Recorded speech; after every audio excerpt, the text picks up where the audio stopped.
Talulah. She really is the embodiment of Arknight's themes surrounding political violence and when to cross the line when fighting back against oppression. Now, a subject that nuanced and delicate is one that can be difficult to express in a design, but even then, it unfortunately feels like Talulah's design barely even tries to embody this.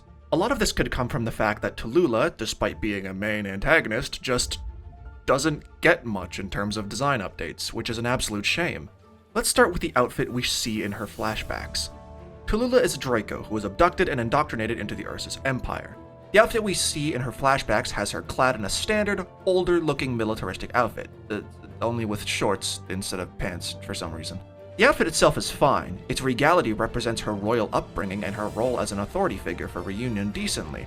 I do think the colors here are a little bland though, and there isn't much here telling me that she's specifically the leader of both a civil rights movement and a movement specifically in Ursus. Although I do realize that her being a noble leading a revolution plays a part in her struggles to form the Reunion movement. It's an aspect of her character that's fairly difficult to design around without requiring context beforehand. We do see slight tears and holes at the very bottom of her clothes, but it's barely noticeable. I think if this design got more battered and worn down as the story went on, with Talulah perhaps adopting new design elements such as patches and bandages, it would convey her story much better. Her original design then is also pretty decent. I actually really like the colors here. Her black dress having those slight streaks of orange is a good subtle way to evoke the imagery of something like magma or the blackened wood on a campfire. The sharp endings convey a sense of hostility, and the way that some of them are a smoky gray is just really nice. Of course, the orange also represents her association with Reunion, especially that long cloth wrapped around her arm, looking like it's flapping in the wind like a flag.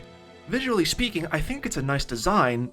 Again, though, I struggled to find connections between her design and her story. Talulah just lacks any kind of true X factor in both of her designs. She represents so much in Arknights and is one of the most important characters, and yet her design, especially her modern one, leaves a lot to be desired in my opinion.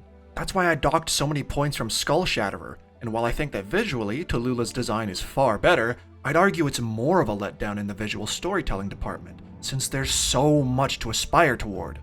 Her design isn't necessarily bad, it's just disappointing. Now, there was one more detail that I missed, and a very important one. Those black gradients on her legs. You could interpret them as another way of linking her back to her fire arts. But if you know who's really pulling the strings, then you'll know that this darkness can imply something a little different. Although, we're gonna have to cover that next time.